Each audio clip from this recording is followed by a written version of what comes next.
Hello everyone and welcome back. Today I'm going to guide you how to fix ZZZ placeholder high spending title installs failing. The first thing that you should do is to open your search bar and type ncpa.cpl. Once you see it, tap on it. A window will appear. From here, go to your Wi-Fi and right-click it, tap on Properties Setting. Find the Internet Protocol version 4 and right-click again. From this part, you will see the use the following DNS server addresses. You have to change it into 8888 or 1.1.1 or 8.8.8.4 or 1.0.0.1.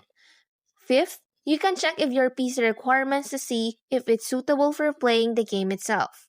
Another thing to consider is your graphics driver. Make sure it is updated to its latest version to make sure it is suitable for the game you are trying to launch. Let's say you have tried the process of reinstalling. After downloading it, you must run it as administrator to see if there's any problems in your PC and game itself.